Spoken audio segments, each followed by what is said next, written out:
Our presenter next is a dear friend of mine, Mr. Brian Tracy. I've known him now for probably about 16 years, over 16 years. He's written a lot of books.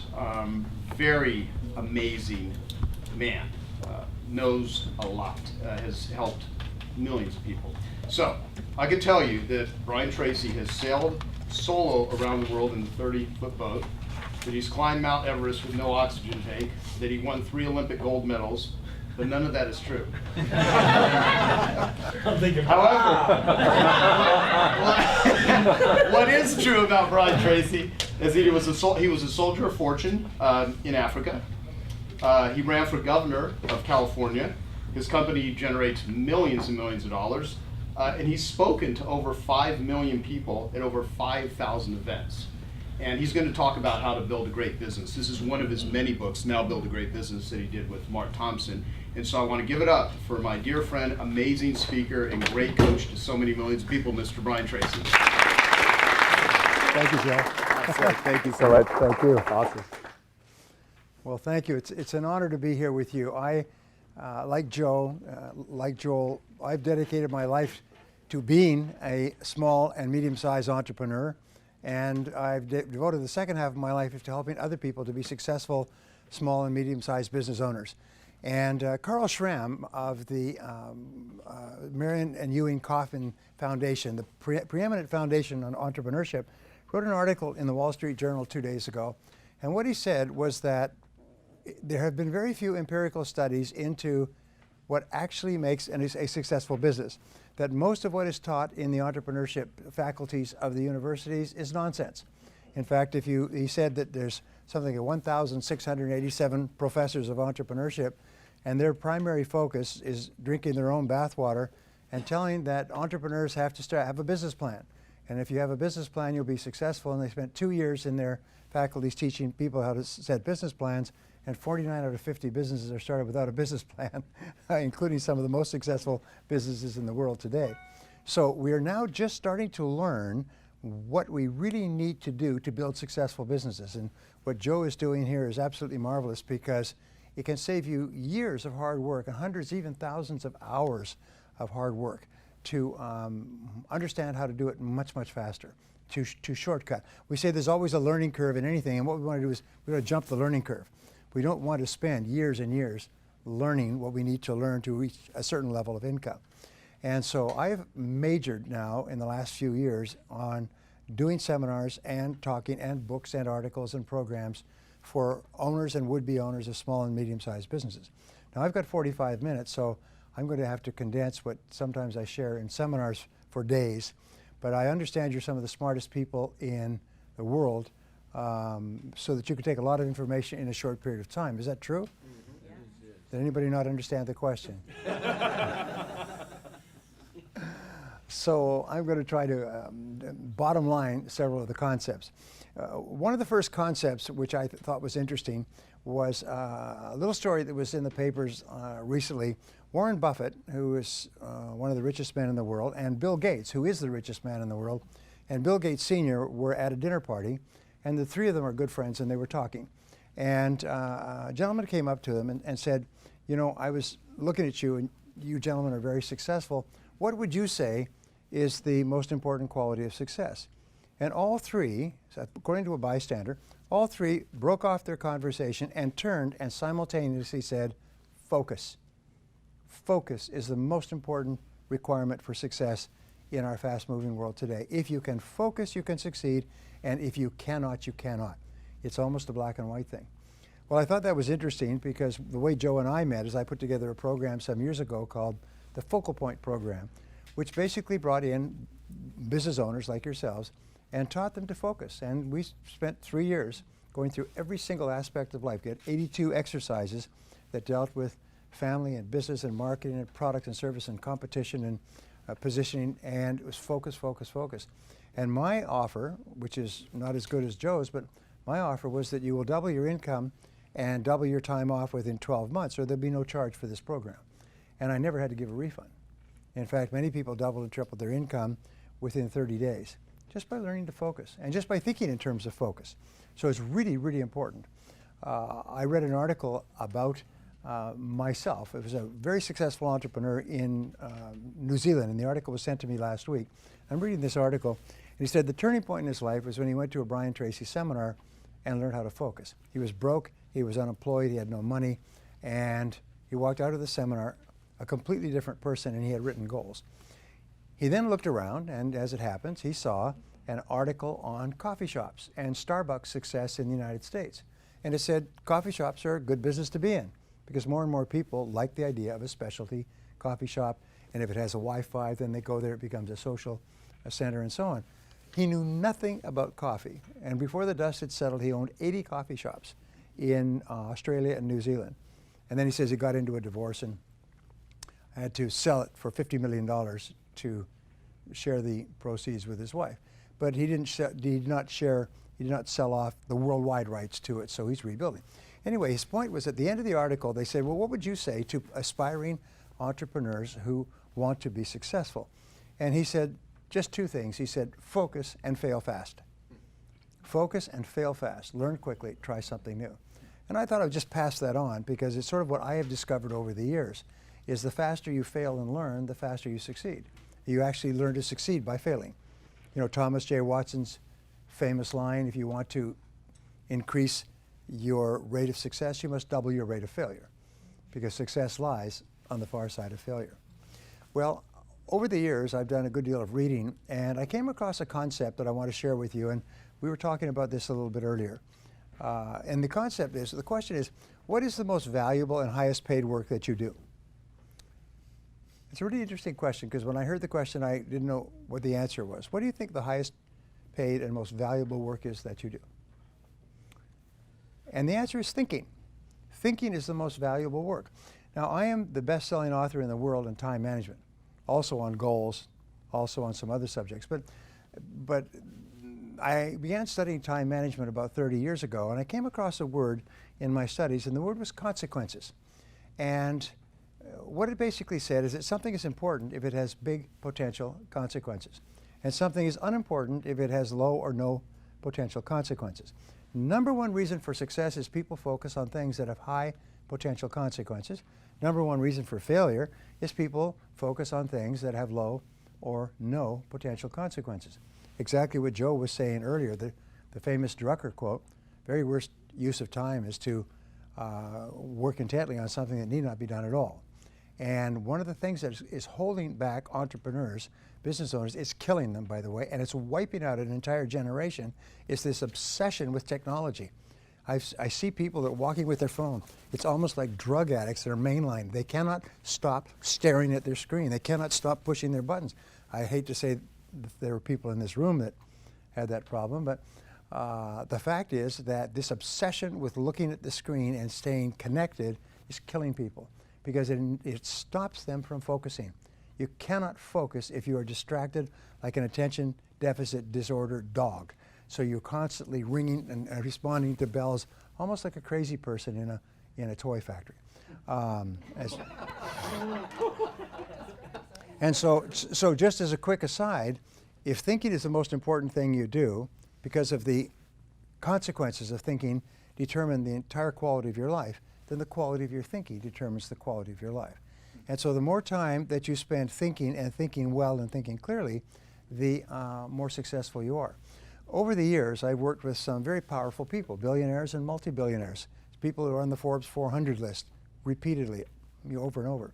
And I've had a chance to be with them during crises, and what times where something was happening that was serious. It was a major problem.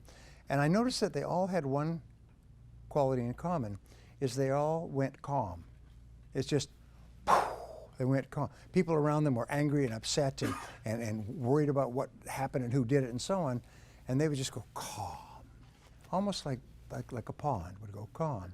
And they knew, and I learned later, I didn't know why this was, I admired it, but I didn't know why it was, is that when your mind is calm, your entire cerebellum, the thinking and deciding brain, functions at its highest level, like turning up all the lights on a dimmer switch. It's functioning like a Christmas tree.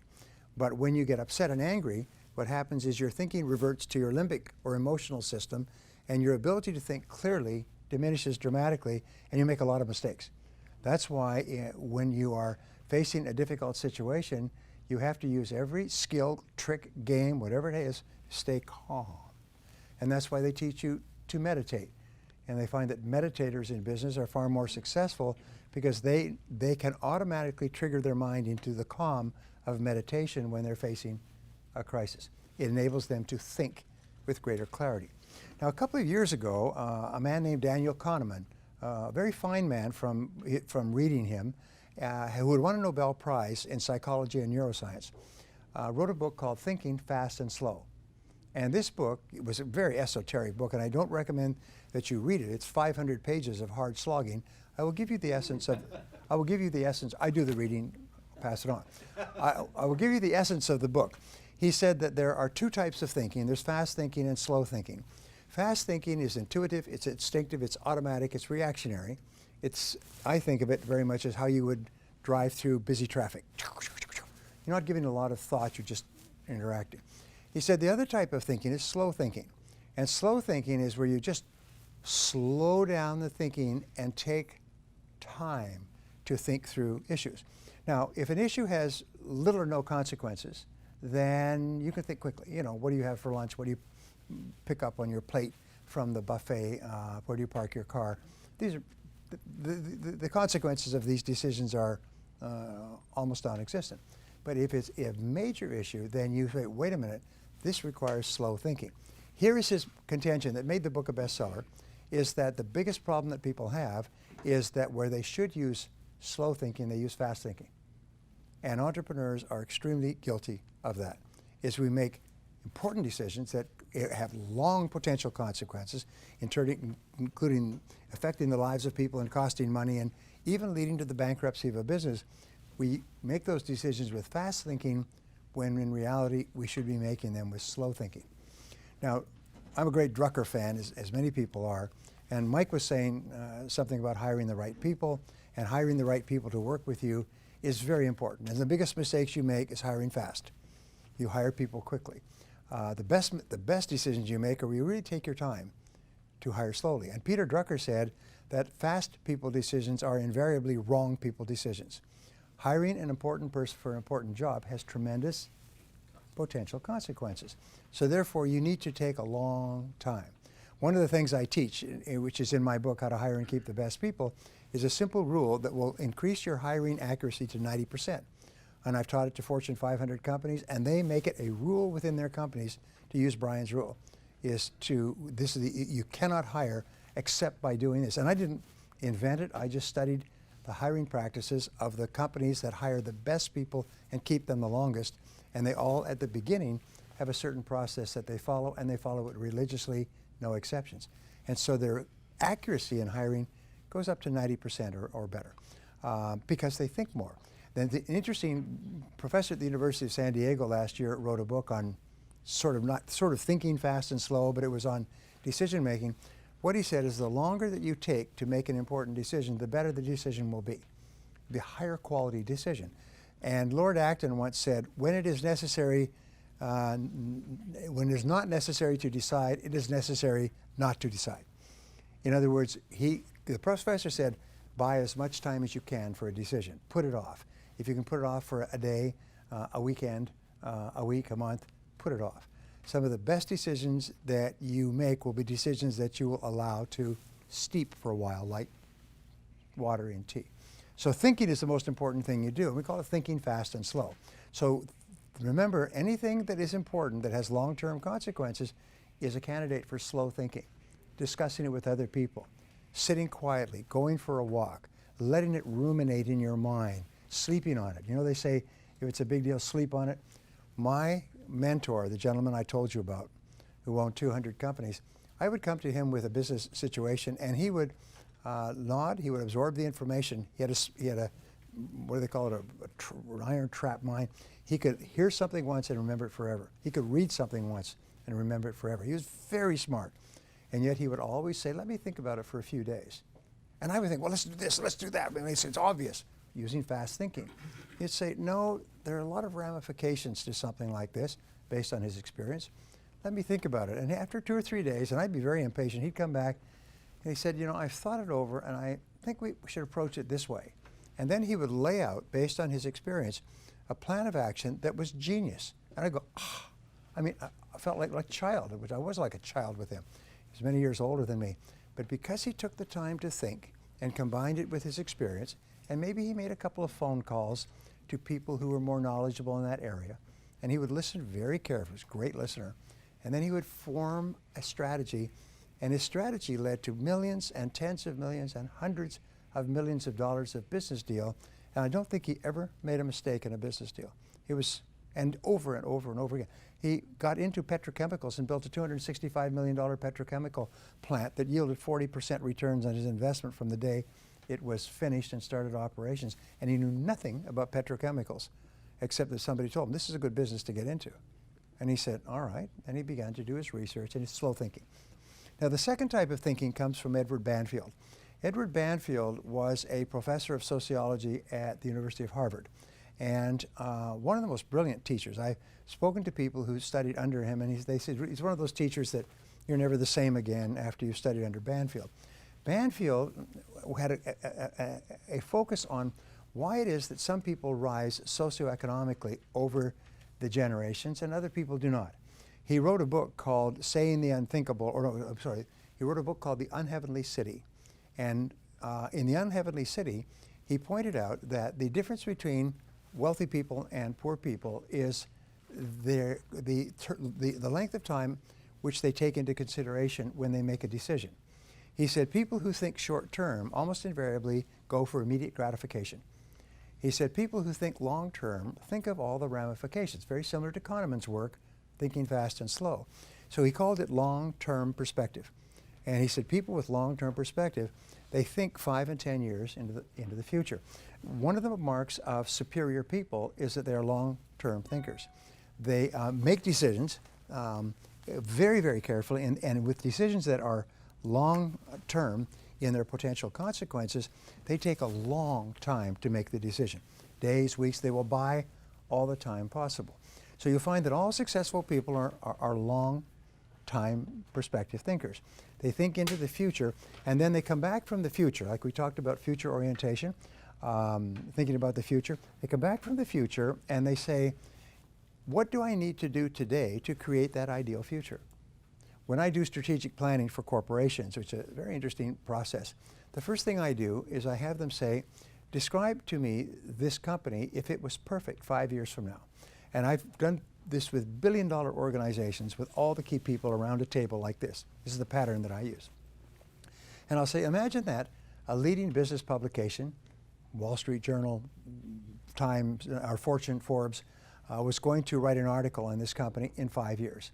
And they were going to send out their best reporters to fan out over the country. They were going to talk to customers and competitors and staff and people and suppliers. And they were going to come back and they say, OMG, OMG, this is an incredible company. This is a fantastic company. This is the best single company in its industry. And they're going to write an absolutely glowing, glowing story on your company 5 years from now. The question is, if that were going to happen, what would you want them to say? What would you want them to say? And we go around the room and we say, what would people say if this was the greatest company in the industry? Best products and service, incredible customer service, fantastic IT, great leadership, best place to work, finest working climate, attractive, best place for people to get jobs at, incredible marketing, great selling, very efficient, high profit, high stock price. Then we go around the room and it's almost like kids at Christmas. What would you like for Christmas? And every time I've done this, whether I do it in Russia with Sberbank, which has 22,000 branches and 165,000 people, or in London with Prudential, which has activities in 120 countries and $72 billion. Whatever it is, we have this almost like kids, and I write it down, write it down, write it down. I use it on flip charts, and I put it down, and then at the end, when nobody can think of anything else to say to describe this company, if it was incredible, I say, now let me ask you a question. People are settling down. I say, is this possible?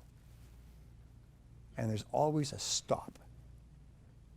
And they look around at all these descriptions, and they say, yeah, yes, not in a month or a year, but in 5 years, we could have the best products and great leadership and fantastic customer service and great IT systems and beautiful sales and an attractive place to work and the best training programs and the best reputation in the industry and high stock price and increased profits. They go around, everybody says, these are all possible.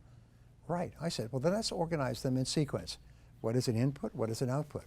First input, which we'll talk about in a couple of seconds, is really great products and services. So that's something we need to focus on because that's going to determine sales, profitability, and stock price. So what are the inputs and what are the outputs? And that's how we go around and create a strategic plan. And then we just walk through, what are the operational steps that we'll need to take to achieve this ideal description of this company sometime in the future. And who is going to be responsible for each different area, and how will we measure success in that area, and what will the schedule be. And everybody walks out of the 2 or 3 days completely wired. And this process, which I just explained to you, which all of you can use, and you could even now probably teach it, really works like a dam. It is absolutely infallible. I've had companies whose goal was to double their sales in the next 5 years, and they increased their sales 500%. And they called me up and they said, you couldn't believe it. Our goal was to go from 20 million to 40 million. We went to 105 million in 5 years with this stuff, because now they're all thinking. And they're all thinking with great clarity, and they're all thinking long term. And we're forcing them to think slowly through each of these key areas. These are the individual building blocks of great business success. So there's 3 thinking tools I want to give you, and then 7 ideas. The first thinking tool, which I start every single one of my MBA programs, and I put together a 3-day MBA for small and medium-sized business owners about 4 or 5 years ago when the economy hit the tank and companies were floundering for survival. So I took everything that I'd learned in my lifetime and put it together in a highly interactive program and called it the Total Business Mastery, the 3-day MBA. And then I realized over time, hey, this is a great product. I could sell this to promoters who could promote it. One of my promoters in Iran sold it to 1,000 people in 3 weeks at $500 to $800 a person and made a fortune. And so I could put it together as a 2-day program. So I created the 2-day MBA. And then I realized that sometimes people cannot promote 2 days, or they don't have 2 days, so I created a 1-day MBA, which I just gave in Dubai last week, by the way, to extraordinary success. And it's just like an accordion. You take the 1 day, the 2 day, 3 day. I'm going to be giving you the 30-minute MBA. I'm going to compress it even more. So the 3 ways of thinking, which I start off, the first way I start off every seminar is what I call zero-based thinking. And everybody who knows me for any period of time knows that I harp on this. Zero-based thinking comes from zero-based accounting, where you, instead of increasing an expense in the next accounting period, you ask, should we be engaging in this expense at all? Now with zero-based thinking, you look at your entire world and you ask this question: knowing what I now know, is there anything that I am doing that I would not start up again today if I had to do it over? This is one of the greatest thinking tools I've ever learned, because in a time of turbulence, you always have an answer for this question. Each person has an answer. Some people have multiple answers. There's lots of things that they're doing today that, knowing what they now know, they wouldn't get into today. They wouldn't start them up. Products they wouldn't offer, people they wouldn't hire, investments they wouldn't make. And these are the greatest drags in life. These are sort of like a sea anchor, you know, that you drop it and it drags, it slows down the boat. Well, how do you tell if you have a zero-based thinking situation? And many of you were asked to write your problems, challenges, opportunities. The answer is stress. Is whenever you experience chronic stress, it's something that buzzes around.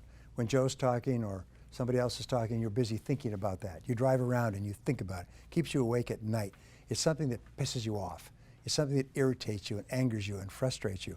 Whenever you have chronic, which means ongoing, continuous, this is a candidate for zero-based thinking. So you ask yourself the question, if I was not now in this situation, knowing what I now know, would I get into it again today? If the answer is no, the next question is, how do I get out and how fast? How do I get out and how fast? If ever the answer comes back that I would not get into this again today, it's too late to resolve it. It's over. The only question now is, how long do you suffer? How much emotional suffering, how much financial suffering do you make before you walk? And so the most important requirement for practicing zero-based thinking, which a lot of people don't like to practice, is courage. I call it the C word. You need the C word. You need to have the courage to look at every part of your life and say, is there anything that I'm doing that, knowing what I now know, I wouldn't get into? Now, the starting point of zero-based thinking is always with your relationships, and those are both personal and business. Whenever I've given this talk, by the way, within a short period of time, divorces take place all over that city. People go home and say, geez, if I hadn't married this person, I would never marry them again today. And that's what's making me miserable. And many people are working their heads off on the outside to achieve success, but inside they're frustrated and unhappy because they're in a situation that, knowing what they now know, they would never get into. So I call this a quink analysis, and I'm going to ask you to do this for the rest of your life and do help other people do it. K-W-I-N-K, knowing what I now know. Do a quink analysis on everything. Do a quink analysis. In my company, what we say is, we look at every single person and on a regular basis, and we say, if we had not hired this person and they walked in today to apply for their current job, knowing what we now know, would we hire them? If the answer is no, they're gone that day. There's a little rule, by the way, that in one of my books, it says the best time to fire a person is the first time it crosses your mind. And because after that, it's only pain and suffering. And if the longer you keep them in place, the more likely they are to sue you. And the longer they sue you, the more it's going to cost. So therefore, if you find that you've made a mistake, belly up to the bar, have the courage to admit, I made a mistake, and cut your losses. There was a great book by an author called the Zurich Axioms some years ago, and it was Principles of Success. And anybody who's in finance has probably read the book, because a very successful New York financier. And he was talking about the gnomes of Zurich, whoever they are, and the rules that they go by. And he said the number one rule for success in business, personal life, is cut your losses. When you realize you made a mistake, bad investment, bad hire, bad relationship, cut your losses quickly. And what do they say in Las Vegas? You know, cut your losses, let your winnings ride. So in life, that's what we do. And the faster you cut your losses, fail fast, the faster you can start doing things that are much more productive. The second area has to do with every part of your business. Joe and I were talking about what I think is a revolutionary new field, though it's not revolutionary and it's not new, but it's business model innovation. And it's based on the concept that whatever business model you're using today is probably obsolete. If you're in any kind of a business that uses technology to market it, especially an information-based business, knowledge-based business, consulting services, training, anything else, chances are your business is obsolete. The way that you, and the business model is your method, your step-by-step process of generating profitability. Now, there are some companies that struggle along, and then find a new business model, and the next year their business is up 5 or 10 times. Profits are just overwhelming. They're living in big houses on the hill, driving Cadillacs and flying private jets, and you say, what on earth did they do? They changed their business model. And if you don't change your business model, if it's the wrong business model, two things are going to happen. Your competitors are going to come up with a new business model and eat your lunch, and or you're going to go broke. So it doesn't mean that your business model is wrong. It just means that you must be open to the possibility that your business model is obsolete, and that just means that there is a better business model. There's a superior business model, and your job is to find it. And again, there's no fixed answer to it, but I think that this is a great area of thought. I think this is a great area, and it's sort of like a tool for you to have. I wonder if I need to change my business model, which is your way of generating sales, producing and delivering products and services, getting payments, and achieving profitability. Well, so coming back to the second is look at anything in your business. Look at your products, look at your services, look at your people, look at the way that you advertise, market, and ask, is there anything that you're doing today that, knowing what you now know, you wouldn't start up again today? And the only question that you ever ask is, does it work? Does it work? Does it work? If it's not working and you can tweak it, then that's fine. If it's not working, have the courage to admit this isn't working and abandon it. Peter Drucker had a wonderful line. He said, if the investing public knew how many $10,000 a day mistakes are made by executives because of their egos, he said there would be riots in the street. He said there would be riots in the street because people fall in love with their ideas or with their product or with their service or with their previous decisions, and they don't have the courage and the ego strength to admit, I made a mistake. It seemed like a great idea at the time. Here's a great question, comes from American Management Association. What percentage of your business decisions will turn out to be wrong in the fullness of time. Can you guess? What percentage? Wrong? Will turn out to be wrong in the fullness of time. About 70%. The average is 70%. Now some people are even do real well. They're wrong 90% of the time, sometimes 100%. I would say no politics involved, but there are senior people in our government who are wrong almost all the time. Their wrongness is almost criminal, and it's dragging the whole country down the drain because they hate business. The people running our country hate business.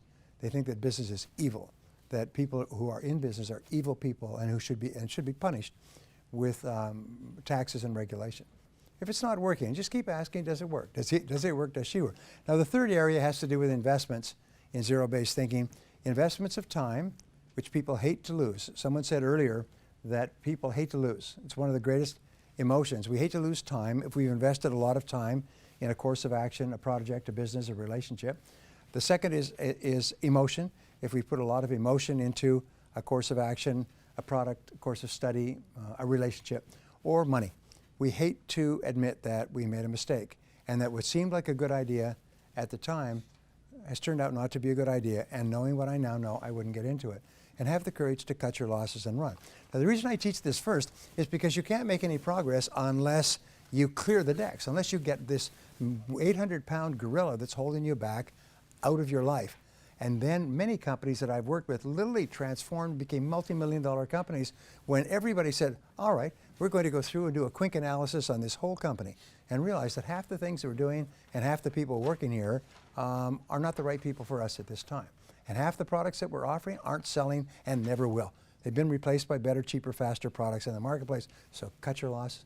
What happens when a big company gets into trouble? They bring in a quick analysis man, and he comes in with a chainsaw, and he shuts down all the factories and all the stores that are not profitable, and the company goes from profits to losses in 1 year. Anyway, the second thinking tool that I teach people is WPO thinking, which is worst possible outcome. In everything that you're doing, always ask yourself, what is the worst possible outcome of this course of action? And can I survive it if it were to occur? And if not, what could I do to make sure it doesn't happen? One of the number one reasons that we worry about anything in life is because of fear. And when you ask yourself, what is the worst thing that could happen in this particular situation? And then if you can say, all right, if that happens, I'll live with it. Then your worry goes away and your mind goes clear and calm. And now you say, now what can I do to make sure that the worst does not happen? And then you become proactive and you take charge of your life. The third thinking tool, I hope I'm not going too fast for it. The third thinking tool is called the principle of constraints. And it's one of the most important thinking tools ever discovered. It says between you and anything that you want to accomplish, there's always a constraint, a limiting factor, or a choke point that sets the speed at which you accomplish your goal. So I was just doing a teleconference a few minutes ago. So the question I said is, let's always set the goal of doubling our income. You want to double your income. Okay, want to double your income. Then why isn't your income already twice as high? Now in business, we don't think of doubling our income, we think of doubling our profitability. What we're concerned with is net cash flow. We're concerned with the amount that we take home to our family at the end of the day. Not the gross, but the triple net. So we say, if I want to earn twice as much, and everybody in here can and will earn 2, 3, 4, 5 times as much sometime in the future. If I want to earn twice as much, why aren't I already earning twice as much? And the number one reason for most people is distraction. So they're so distracted, they're doing things of low or no consequences. But we found the 80-20 rule applies to constraints. 80% of the constraints that are holding you back from achieving your financial goals are within yourself and within your business. They are not on the outside. They are not the competition. They are not the market. They are not the people in Washington or the taxes or regulation. 80% are within yourself. So the mark of the superior person is whenever they have a problem, they say, what is it in me that's causing this problem? Mike and I know this very, very clearly. What is it in me that's causing this problem? In illness, by the way, 85% of illness is psychosomatic.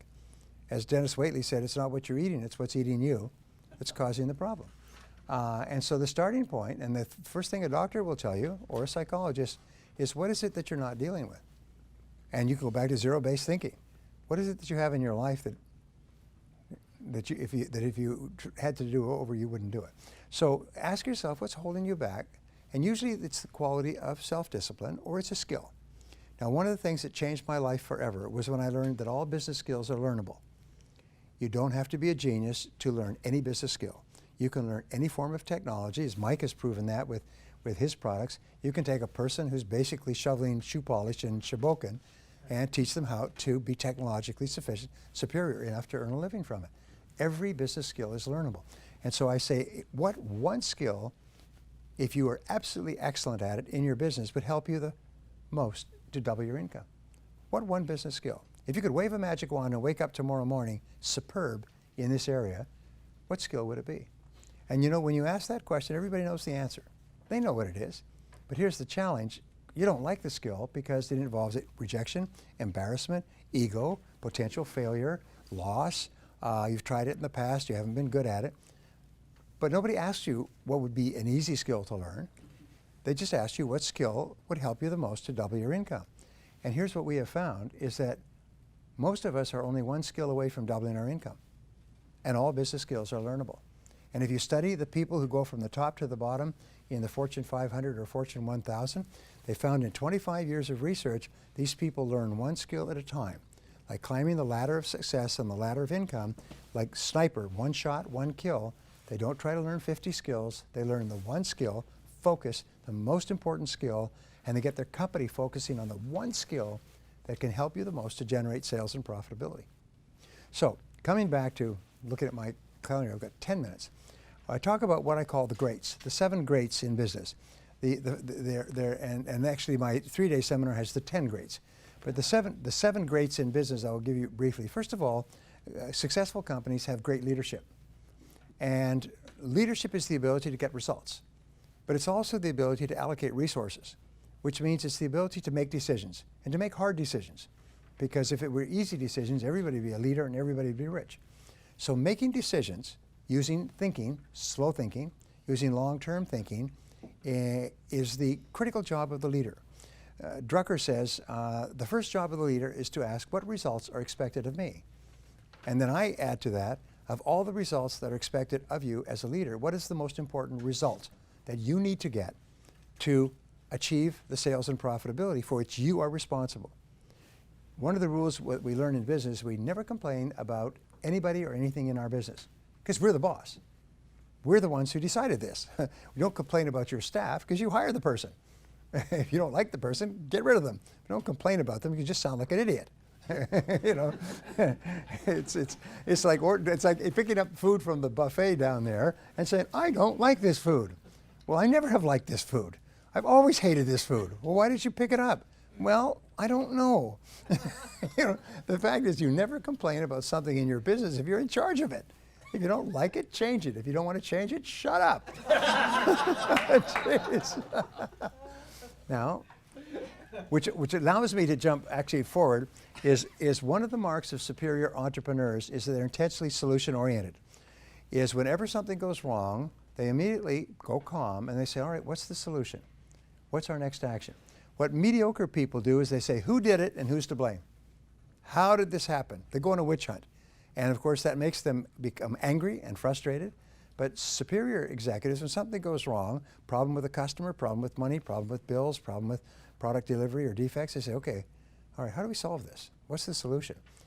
Now, here's a wonderful thing, is your success in life will be determined by your ability to solve problems. My friend Colin Powell said, leadership is the ability to solve problems. Success is the ability to solve problems. And how do you become really excellent at problem solving? I just finished a book, by the way, called Creativity and Problem Solving that Amicom is publishing in New York at the end of this year. It's because I did years of research on the subject. Here's the point, is the way that you solve problems is simply to think about solutions. What are all the possible solutions? Be intensely solution-oriented. Don't allow yourself to get bogged down, negative, upset, unhappy about the problem and who did it. Focus on the solution and the actions that you can take. And when you start to think about the solutions, remember Helen Keller's wonderful line, when you turn toward the sunshine, the shadows fall behind you. when you start thinking about solutions, we could do this, we could do that, and you could do this, and I could do that, and we could do. When you start thinking about solutions, your mind goes calm, your creativity turns on like lights, you start to have more energy, you start to feel more confident, and so on. Are you with me so far? Yes.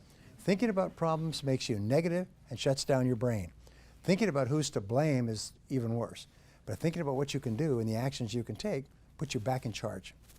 Well, the second principle, and I talked about, the second great is having a great product or service. And this, to me, is a revelation. And it's so simple, it stares you in the face. But 90% of your success in business will be to have a great product in the first place. And this is something that many people miss. They think if I have a good product and I pay thousands of dollars and go to really clever seminars, they'll teach me some marketing gimmicks and tricks so I can con people into buying it. And they spend enormous amounts of time and money trying to advertise or market what is a mediocre product. And I had a good friend, Mitch, and Mitch owned 3 first-class restaurants. And he did no advertising for the restaurants, and the restaurants were always full. And when people said, where do you want to go for dinner? Let's see if we can get into one of those restaurants. And so I asked him. I knew him very well because we worked in the same organization. Dr. Allard, my mentor, owned the 3 restaurants, and Mitch was a part owner, and he ran them. And he could just start an excellent restaurant. I said, what is your secret to promotion? How come these restaurants are always full? And he said, we always put it on the plate. I said, how do you mean? He said, we put superb food at good prices on the plate and just stand back. And the restaurants are full all 7 days a week. And I always thought that's the key to success in business. Put it on the plate. Put it on the plate. Put the quality, put everything into the product or service. Now, the Inc. magazine does a story on the Inc. 500, the 500 fastest growing companies in America, taken over a 3-year period, and every year they update it. The last edition, which came out a couple of months ago, showed that the #1 fastest growing company grew 42,500%. 42,500%. Unbelievable, it grew so fast. Others grew 5, 10, 15, 20, 30, 50 times in 2 or 3 years. All new companies, or reasonably new companies, all companies started by people like the people in this room, and they grew 5, 10, 50, 20, 100 times.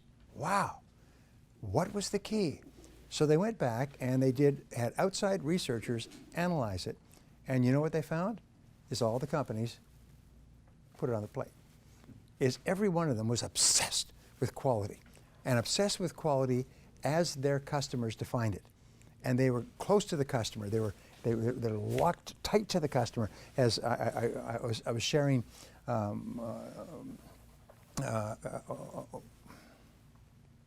his idea about what was it called? What was your WTC?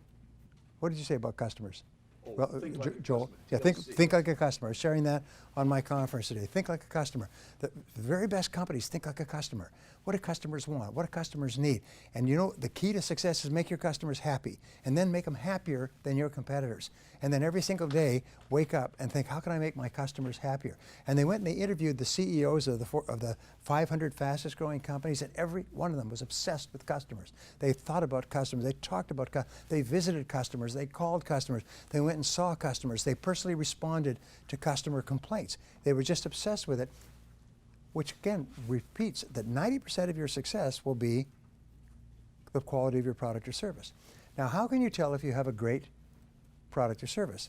Well, it's a very simple test, and this is the test that predicts your future more than any other test for the rest of your business career. How many people, after they have used your product or service, turn to another person and say, geez, that's a great product. Geez, that's a great service. Geez, that's a great company. Geez, those are great people. And how many people say this is a great product? What percentage? 50%, 40%? Average in America is about 30%, 35%. Top companies like Apple that come out with an iPod, an iPhone, and an iPad, people consume the product. The next time they come out with an iPhone, they sleep on the sidewalks in rows of hundreds to be the first purchasers. They come out with an iPad, hundreds are sleeping on the sidewalks to buy it and pay outrageous amounts, and then they start showing everybody else, isn't this a great product? And then they have apps. Look at this app. Look what you could do with this app. How many people have an iPod 5, an iPhone 5? Okay? How many of you showing other people the panoramic thing. How you can take panoramic pictures. Isn't that a great concept? You know it used to cost thousands of dollars to have panoramic cameras that could take a panorama? And now you've got it in your iPhone as one of 100 or 1,000 different things it can do. So people who buy their products become their preeminent salespeople. They're running around grabbing people and bothering them and showing them the product or bragging about the product. In a movie, by the way, the movies companies only have enough advertising for the one weekend. They could take big ads for one weekend to get people into the theater quickly. After that, the movie will either grow or die by word of mouth. And your movies that are successful, by word of mouth, everybody's talking. Have you seen that movie? You've got to see that movie. Honey, I just heard about this movie at work. Let's go tonight. You weren't even planning to go to a movie. And you go there on Tuesday night and the theater's full. Have you had this experience? You see, and everybody's talking about it. The most important key to our success. So go back to the Inc. study, and I'm looking for corroborations.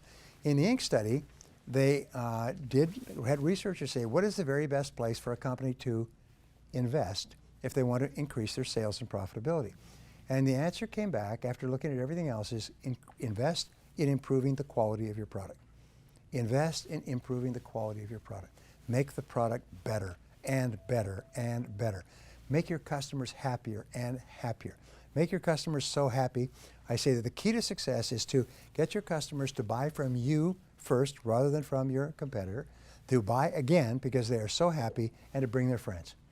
And if that becomes your operating theme, we could talk about this all day, is get them to buy from you, buy again, and tell their friends, then you're going to be successful, you're going to be wealthy, you're going to be respected, and more than anything else, you're going to be just as happy as you can be. Because nothing gives us greater joy than to make our customers happy. Number one is become a great leader, which means set clear goals, be decisive, take responsibility for results. Number two is offer a great product and never be satisfied with the quality of the product. Just constantly strive to make it better in the eyes of your customers. And here's one of the great revolutions in marketing, which I think is so important, is the very best companies, the 4 stages of the epiphany, the lean startup, are going to their customers and saying, how do you define a great product? Would you buy this? Would you pay for it? What would you want more of? What would you want less of? What can we do to improve it? They're even doing this with what they call the minimum viable product idea, is they take a product idea to a customer before they even make the product. And they work with the customer shoulder to shoulder to develop the product so the customer says, this is a great product.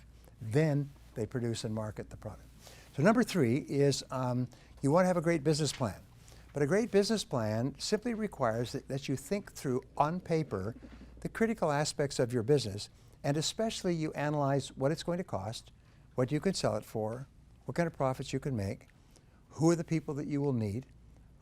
There's a great story of Napoleon's generals all around this large table with maps of Europe spread out. And this is when the French armies were conquering everywhere. And they were talking about what cities or what municipalities, what duchies that they were going to attack with the army next time. And Napoleon would come in from his office, which was nearby, and he'd say, what are you doing? He said, we're talking about we're going to move the army from here, we're going to move it to there, and so on. And he'd say, well, gentlemen, he said, I'm afraid that we can't do it. We don't have the horses. And you've heard the expression, we don't have the horses. It comes from Napoleon. And what he was saying was that the entire army was driven by horses, cavalry, and horses to pull the wagons with the supplies and everything else. And they could get more men by recruiting on the march, as they did. They recruited, as they went through a village, they recruited people. Join the army, see the world, that sort of thing. Join the army, see the cannons. But the horses, those were scarce. And so the whole success of the army was determined, could they get the horses? That's why when Mike talks about getting the right people, is where do we get the horses? We got the ideas. We know what needs to be done, but where do we get the horses? So these are the things that you think through in a business plan. What kind of technology will you require, and what will it cost to set it up, and who's going to run it and operate it? What kind of advertising, publicity, promotion will you require? How much will it cost? What kind of returns will you get? So a business plan, and there's many people, I'm sure you have lots of business plan models that are quite common, is a business plan forces you to think long-term and to think slowly. And you'll always make better business decisions if you think long-term and you think slowly. The fourth area has to do with having a great marketing plan. And a great marketing plan is what you talk about all the time. But there's a rule in advertising. I used to work for a large advertising agency. And the rule is the fastest way to kill a product, a bad product, is to advertise it or to market it. is to find, because if you market it, what happens is more people use it. More people use it and are angry about it, then they tell more people and the product dies. So the fastest way to kill a bad product is to promote it. And many people think, oh no, the way I can get my money back is I can sell it to people before enough people know how bad it is. No, we have the internet today. Everybody in the world can know how many troops appeared on the streets of the Crimean with balaclava masks on their face, and they know that in 3 seconds. I was just in Russia, where in Russia they control all the media, and they tell people that they were attacking the Ukrainians, backed by the CIA, are behind all the problems in the Ukraine, and the poor Russian people just are being sacrificed. So I'm just sending in some of my troops to help protect our. I said to my friend Sergey, I said, Sergey, that's nonsense. Not a word of what you're saying is true. It's totally false. The only people in the world who believe what you're saying are people within Russia who have no access to news on the outside. Anyway, I'm getting off track. My point is that marketing means how do you attract people to your product or service. There's a difference between marketing and sales. You know what it is? Imagine that I were to say to you at midday, this group, I say, is anybody here hungry? You raise your hand, all right? That's marketing. I'm interested in your product or service. I'm interested in the product or service generally. But anybody here like to save money, make money, lose weight, be happy, pick up girls, whatever it happens to be. Then the second part is, now I have a restaurant. Let me tell you why you should come to my restaurant to satisfy your hunger rather than to go to the competitors. So those are the two. It's the marketing is to attract people who raise their hand, who are interested in the benefit that your product or service offers, and selling, the conversion, is to get them to buy from you rather than from your competitors. So they are very different functions. You can't sell if you can't attract interested prospects. So marketing is a very complex process, and you guys talk about it all the time. So you need a great marketing plan. How can you tell if you have a great marketing plan? Answer is you have a steady stream of interested prospects who are calling you, emailing you, coming in your door, sleeping on the street in front of your business each night to get to be the first ones to come in the daytime. Number 5 is you need a great sales plan. And a great sales plan, of course, is a sale that consistently and predictably converts customers or converts interested people into customers. Now here's the rule. If you have a professional sales process, and 100% of all successful companies have a professional sales process. If you speak to the salesperson, I'm working with an international company that has a branch in Warsaw, and if you speak to the salesperson in Warsaw, or the salesperson in Los Angeles, or the salesperson in Johannesburg, 100% of them use exactly the same sales process. The first contact will be a telephone contact to offer you a benefit and to try to set up an appointment, and the words will be word for word.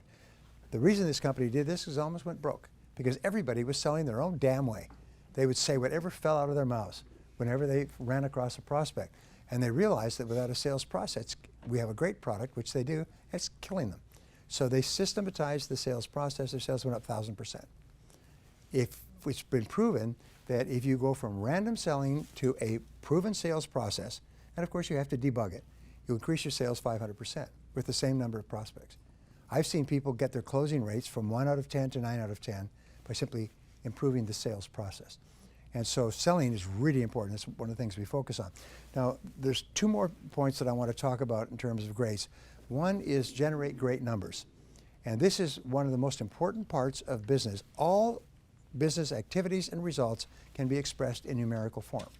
Everything, right down to the number of telephone rings or number of seconds it takes for a person phoning to make connection with a person who can help them. Jeff Bezos, who, as you see, got Best Entrepreneur Businessman of the Year, both Forbes and Fortune, they're obsessed with measuring every single activity.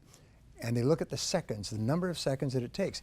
When we first bought from Amazon, they would advertise 5 to 7 days UPS. Today, they offer 1 to 2 days max. In cities like San Diego, where they have warehouses, you can order in the morning, it's delivered in the afternoon. Books, tapes, courses, clothes, it's Zappos overnight.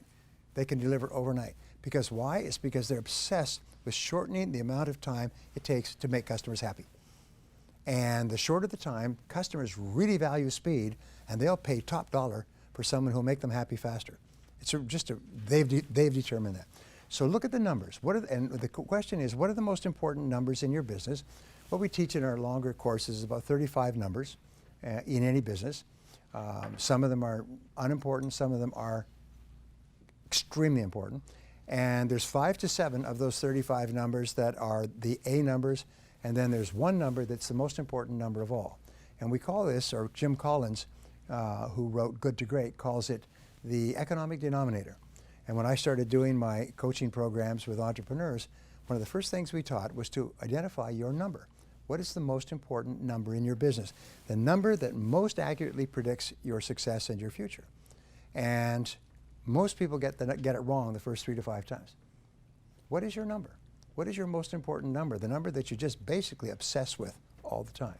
And one company went from struggle, written up in Entrepreneur magazine, went from struggling to bankruptcy. And then a friend of his asked him, what was your number? What was the number you were focused on? Well, we weren't focused on any number in particular. We didn't even hardly keep track. So they were just selling by gosh and by golly, and at the end of the day, they were bust. He had to go home and live with his mother at the age of 26. So he said, no, you have to pick a number. So he sat down and he said, and he picked a number, and it's called net contribution margin. In other words, exactly how many net dollars and cents do we make from each sale?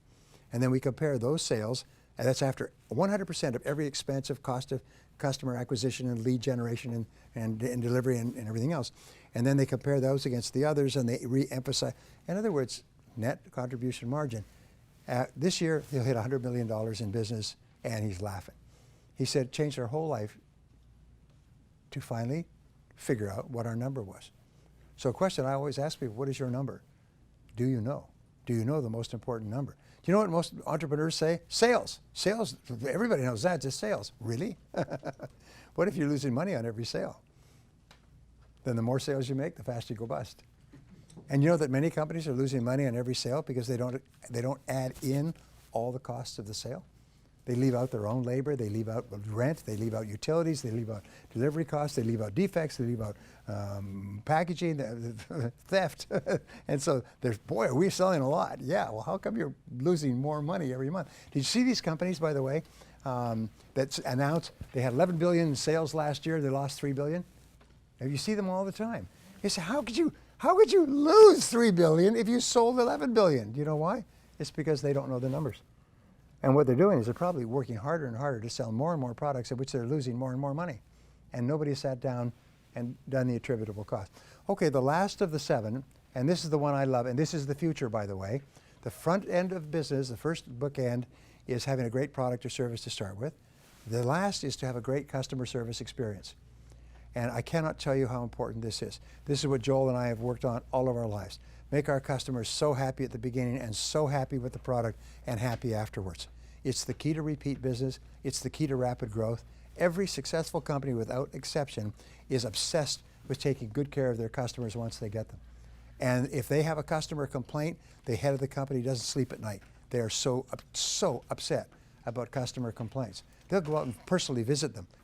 The company president will phone an unhappy customer and talk to them because they consider customer happiness, like Tony Hsieh, to be the most important thing in the world. What Tony says is that we're not in the shoe business, we're in the customer happiness business, we just happen to sell shoes. And if we were selling something else, we'd still be in the customer happiness business. What was that worth to Tony? Sold it for, his idea translated into, Zappos sold it for $1.2 billion and took home $350 million. Not a bad idea. Make your customers happy. Does it work? Yes. How often does it work? 100% of the time. So you'll find that the very best companies, the ones that you really like and want to go back to, are the companies that make you feel happy. They make you feel good as a result of having done business with them. They take good care of you.